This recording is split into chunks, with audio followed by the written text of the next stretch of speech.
Olá pessoas, eu sou a Rafaela e sejam bem-vindos ao primeiro vídeo do meu canal.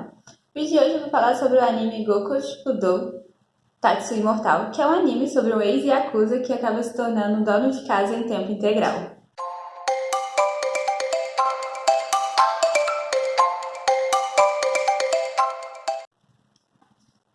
Então, esse anime foi lançado agora pela Netflix no dia 8 de abril, e do gênero de comédia, e ele conta com 5 episódios, e sendo que nesses episódios, os episódios são divididos com pequenos capítulos dentro deles.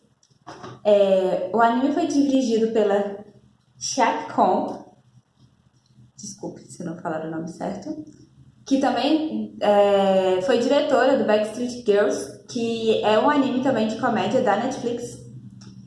E esse anime, no caso do Tatsu Imortal, ele foi baseado na obra de Koshu... Nossa, não sei se é difícil. Kozuki Ono. E o estúdio que produziu ele foi pela JC Staff, que é uma empresa grande, que tem trabalhos assim, que são importantes de animes, e que apesar disso, esse anime ele parece ter uma qualidade menor na animação, mas que não é uma coisa que deixa ele ruim. Porque essa animação, que é uma animação que os personagens não movem tanto, o que vai mover mais são as bocas deles durante as falas, mas que não atrapalha na qualidade do anime de forma nenhuma. Diferente do que aconteceu no Shokugeki no Soma. O anime conta a história do Tatsu, que é um ex-yakuza, que era conhecido como o Dragão Imortal, que ele some depois de eliminar 10 escritórios inimigos em uma noite sem nenhuma arma. Depois disso, ele retorna como um dono de casa em tempo integral e que se dedica a defender o seu novo território, que é a sua família. O anime, mesmo sendo bem curto, né, com 5 episódios, dá um pouco menos de 2 horas, no caso, ele não perde nisso, no desenvolvimento dos personagens, porque ele trabalha muito bem a relação do Tatsu com a esposa dele, a Miko, e também do Tatsu com um outro Yakuza que era da mesma... que era parceiro dele, que eu esqueci o nome. E ele vai desenvolvendo a trama e desenvolvendo as relações entre os personagens de uma forma muito, muito boa durante esses 5 episódios. Além disso, coloca de uma forma muito divertida a transição do Tatsu de Yakuza para dono de casa, enquanto mostra momentos dele no dia a dia, como no supermercado, que ele chega e pede o pó branco. Aí, pela aparência dele, a vendedora acha estranho, só que ele só queria farinha de trigo. すいません。白い粉の棚ってどこですかね。ないです。Os diálogos eles também ajudam no humor do anime, porque vão ser nos diálogos que você vai ver ainda como está impregnado no Tatsu quem ele era antes, e ao mesmo tempo que tem o que ele é agora, como no diálogo que ele tem com o sogro dele, em que ele responde coisas que seriam coisas diferentes do que seria esperado por causa de códigos da Yakuza. タツ君は犬は好きか。え、犬？犬にはあんまりいい思い出ないんで。そっか。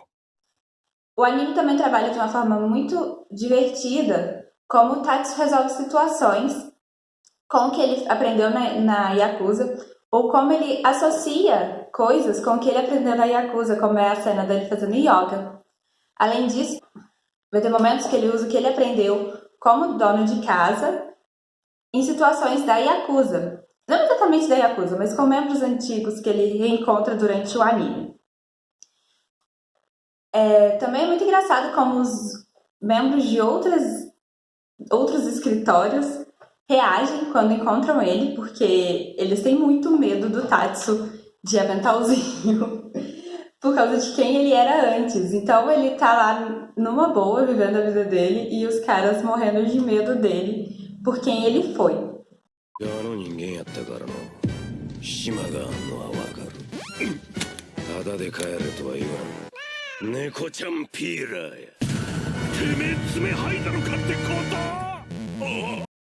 O anime também tem os desafios que ele enfrenta diariamente por ser julgado pela sociedade por causa da aparência dele. Tem um episódio todo voltado, um capítulo de episódio todo voltado para isso. なんだ閉まってる店に入りましたよこれはもしやでかい取引慎重に中の様子をちょ待って待って待って警察だ動くな Mas, por outro lado, as pessoas que estão no convívio junto com ele, por exemplo, as mulheres que moram no mesmo condomínio que ele, não julgam o Tatsu por quem ele era, nem pela aparência que ele tem, porque ele ainda se veste como um Yakuza de avental. E elas não julgam ele nesse ponto, né? Elas integraram ele no grupo delas e ele faz parte daquele grupo de donas de casa. お引けなすってメリークリスマス私小国は日本家業園を持ちまして子供たちのため西に東に献上品を納め歩いておりやす姓は不死身名はサンタ人呼んで不死身のサンタと発します以後よろしくお頼み申します Também na questão dele solucionar as coisas, tem um pedaço bem legal, que tem um menininho que ele fica cuidando. E eu acho que é um dos episódios mais engraçados, porque o menino acaba causando um acidente e ele soluciona de uma forma que acaba sendo hilário por causa do que foi, do arco em geral. O anime também é bem engraçado por ser um slice of life, só que é bem peculiar, porque é do ex-Yakuza. E também é muito mais fácil ser compreendido por quem já tem uma idade maior. Porque vai ter situações lá que se você ainda não mora sozinho, se você ainda é muito novo, não vai fazer tanto sentido, não vai ser tão engraçado como ele brigando com o aspirador de pó porque ele não estava limpando os cantos da casa. E também tem a versão, pelo que eu estava olhando, tem uma versão de live action com a mesma história. Eu vi um pedacinho, um teaser, e tava bem engraçado também. Eu acho que talvez fica mais engraçado por ser uma pessoa agindo do jeito que o Tatsu age. E que fica aí a dica pra quem quiser assistir, tanto o anime quanto o live action. Isso é uma boa escolha. Então, o anime, ele é um anime bem leve, é uma boa escolha pra quem quer sentar, assistir tudo, pronto, acabou. É bom pra você ver, só pra dar risada, não tem muito que ficar... Tem uma coisa profunda, mas não é uma coisa que você vai assistir pra você ficar refletindo. Não é esse o intuito. E a animação, apesar de no começo parecer bem estranha, você fica os primeiros minutos é complicado assistir, assim, você fica meio tipo, nossa, essa animação tá chata. Mas isso vai perdendo, porque vai acompanhando o ritmo da história. E você não acaba achando que ela tá atrapalhando o que tá acontecendo. Na verdade, segue tranquilo, normal, sem problema nenhum. E também o que torna o anime mais engraçado é que você consegue de alguma forma, em algum momento, se você já é uma pessoa mais adulta, você vai se identificar com situações que o Tatsu está passando como dono de casa. E isso acaba sendo mais divertido, porque você fala assim, poxa, eu já passei por isso. No meu caso, eu me identifiquei muito quando o amigo estava cortando os legumes usando a faca como se fosse um martelo. Não ia. Então, gente, esse foi o vídeo. Fica aí a dica tanto do anime pela Netflix quanto da versão de pessoinhas, que também parece ser muito boa. Eu vou assistir, vou falar o que eu acho. Se você gostou desse vídeo, deixe um gostei. Se inscreve aí, se você quiser. E segue as redes sociais, vai ficar em algum lugar. É isso, um beijo e tchau!